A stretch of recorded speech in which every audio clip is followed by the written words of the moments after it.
नमस्कार साथियों, आज की वीडियो बहुत ही इंटरेस्टेड होने वाली है। आज मैं आपको बताना चाहता हूं कि विधानसभा में कौन कौन से मुद्दे उठाए जाते हैं, इसीलिए अंत तक इस वीडियो में बने रहिए। साथियों, जब भी लोकसभा का इलेक्शन होता है उस समय आम जनता का, आम वोटर का ध्यान दिल्ली की तरफ होता है कि दिल्ली में कौन सरकार बना रहा है, कौन प्राइम मिनिस्टर बन रहा है, कौन सी पार्टी सत्ता में आएगी। इसीलिए वे मुख्यतः दो पार्टियों को वोट देते हैं, एक बीजेपी और दूसरा कांग्रेस। और उस समय जो लोकल पार्टियां होती है, स्थानीय पार्टियां होती हैं या निर्दलीय जो होते हैं, उनको वोट नहीं दिया जाता। जनता ये सोचती है कि इन्होंने केंद्र में सरकार तो बना नहीं पानी है, इनको वोट दे करके अपना वोट खराब करना है। परंतु जब भी विधानसभा के इलेक्शन होते हैं उस समय लोकल मुद्दे उठाए जाते हैं, क्योंकि विधानसभा क्षेत्र छोटा होता है और हर वोटर चाहता है कि विधायक उसकी जान पहचान का हो, कम से कम उसकी बिरादरी का हो, उसके आसपास के क्षेत्र का हो, ताकि वे अपनी समस्याओं को उसके पास ले जा सकें। क्योंकि सांसद के पास अपनी समस्या ले जाना बहुत मुश्किल होता है। सांसद बड़े क्षेत्र का प्रतिनिधित्व होता है, जबकि विधायक छोटे क्षेत्र का होता है। तो उस समय स्थानीय मुद्दे हो गए, ये बड़े अहम होते हैं। और इन मुद्दों में जो लोकल जो निर्दलीय उम्मीदवार हैं वो भी इलेक्शन जीत जाते हैं। साथियों, आपने देखा होगा कि महाराष्ट्र में जब भी वहाँ पे इलेक्शन आते हैं वहाँ पर मराठी अस्मिता का हमेशा मुद्दा उठाया जाता है और लोगों का ध्रुवीकरण किया जाता है, ख़ास तौर पर मराठा लोगों का। और जो उत्तर भारत के लोग हैं उनको टारगेट किया जाता है, उन पर दबाव डाला जाता है कि वे मराठी में ही बात करें और मराठी में ही वे अपनी भाषा सीखें। हिंदी को बिल्कुल इग्नोर कर दिया जाता है। जानबूझकर उनसे मतलब छेड़खानी की जाती है या पब्लिक को भड़काया जाता है, भैया जितने भी ये नॉर्थ इंडिया वाले हैं ये हमारी रोज़गार छीन रहे हैं, हमारी नौकरी छीन रहे हैं। इसी प्रकार का मुद्दा साउथ में उठाया जाता है। तमिलनाडु में एंटी हिंदी का मुद्दा उठाया जाता है कि भाई हमें हिंदी नहीं आती है। यहाँ पर हिंदी बोलने वालों पे मतलब उनको तरह तरह से उनको परेशान भी किया जाता है और हिंदी का ख़ास तौर पर विरोध किया जाता है। और जहाँ पर भी सेंट्रल गवर्नमेंट के ऑफिसेज में हिंदी के बोर्ड लगे होते हैं उन्हें हटा दिया जाता है, उन पर काली पोस दी जाती है। उसके बदले में वे तमिल या इंग्लिश में उनका नामकरण कर देते हैं। तो ये जो मुद्दे होते हैं ये सब जनता के ध्रुवीकरण के लिए किए जाते हैं ताकि अपने वोट बैंक को मजबूत किया जाए। साथियों, आजकल हिंदू मुस्लिम का भी ज़बरदस्त मुद्दा उठाया जाता है, ख़ास तौर पर इलेक्शन के समय पे। सबसे पहले लोगों को धार्मिक बनाया जाता है कि भले अपने धर्म के प्रति वफादार बनो, अपने मंदिर में जाया करो, मस्जिद में जाया करो, गुरुद्वारे में जाया करो और अपने धर्म को बढ़ा चढ़ा करके उसको प्रसार किया करो। क्योंकि आने वाले समय में यदि दूसरे धर्म का लोगों की जनसंख्या बढ़ जाएगी, आपका धर्म खतरे में पड़ जाएगा। इस तरह उनको डराया धमकाया जाता है और उनका ध्रुवीकरण किया जाता है। साथियों, धर्म के नाम पे अंग्रेज़ों ने भी फूट डालो और शासन करो की नीति अपनाई थी और पूरे 200 साल हमारा जो देश है वो उनके गुलाम रहा था। और इसी आधार पर उन्होंने हमारे देश का बंटवारा किया हिंदुस्तान और पाकिस्तान के नाम पे। और यही नीति अब हमारी पार्टियां उठा रही हैं कि किसी तरह से फूट डालो और शासन किया जाए, जबकि उन पार्टियों को सबक लेना चाहिए। साथियों, एक और मुद्दा जो होता है वो है बांग्लादेश के ऊपर कि वहाँ बांग्लादेशी हमारे हिंदुस्तान में आ रहे हैं और यहाँ करके वे ज़मीन कब्जा रहे हैं, या ख़ास तौर पे वो बिहार में आ रहे हैं, वेस्ट बंगाल में आ रहे हैं या दिल्ली में आ रहे हैं। साथियों, आपने कभी गौर किया है कि नहीं, परंतु आपने देखा होगा कि कभी भी गरीब देश का जो नागरिक होता है वो हम अपने से ज़्यादा अमीर देश में नागरिकता लेता है और वहीं पर वे अपना वीज़ा बनाते हैं या पासपोर्ट बनाते हैं। आपने देखा होगा कि हमारे भारतीय लोग हैं वो अधिकतर अमेरिका में जाते हैं, ब्रिटेन में जाते हैं और कनाडा में जाते हैं या फिर नौकरी करने के लिए सऊदी अरेबिया में जाते हैं। कभी आपने सुना नहीं होगा कि अमेरिका का नागरिक उसने इंडिया में जाके शरण ली है या कनाडा का नागरिक ने यहाँ शरण ली है, या ब्रिटेन के नागरिक ने हिंदुस्तान में शरण लिया। क्यों?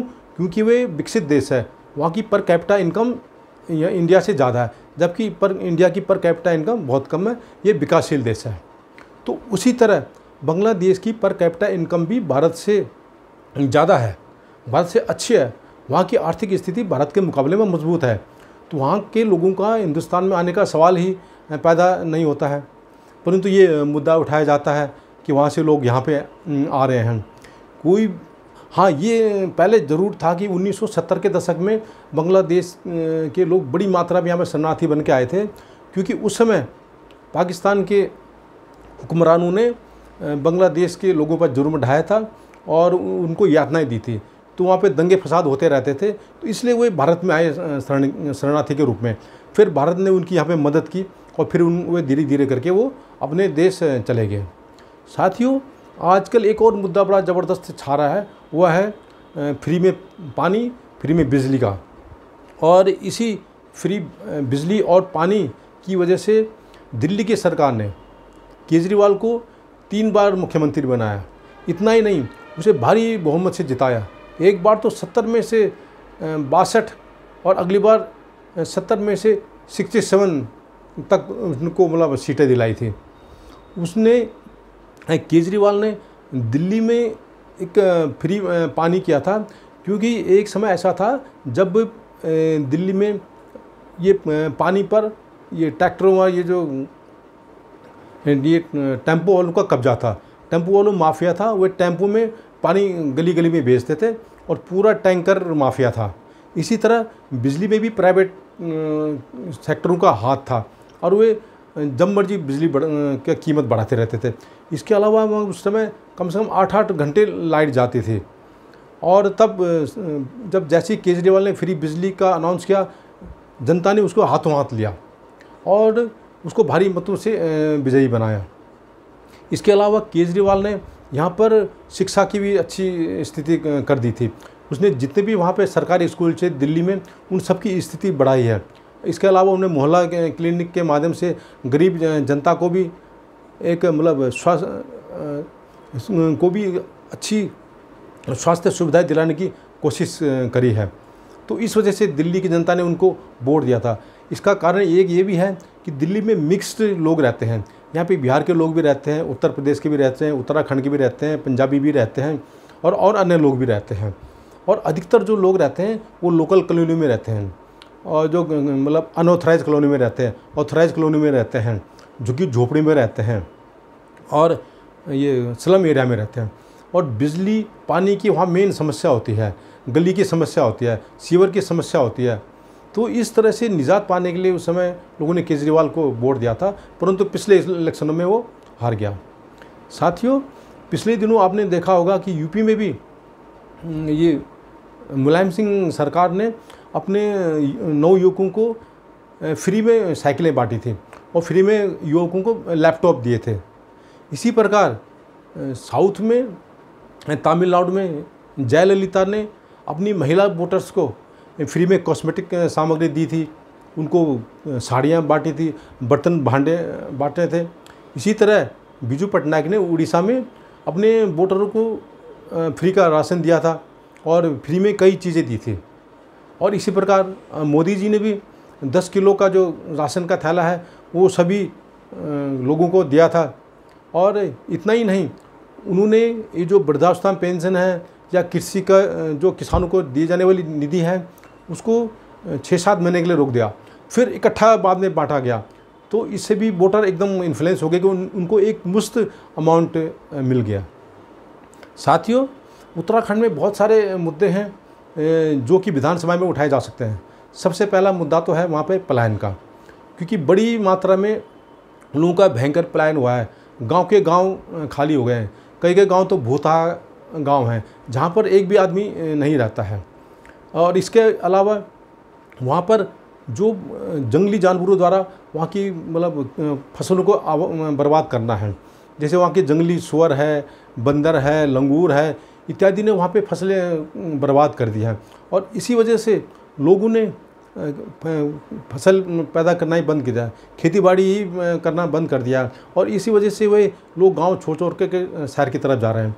इसी तरह एक और समस्या है, वहाँ शिक्षा की समस्या है। वहाँ पे स्कूलों में टीचर नहीं है, बच्चों के लिए पानी पीने की सुविधा नहीं है, शौच की सुविधा नहीं है।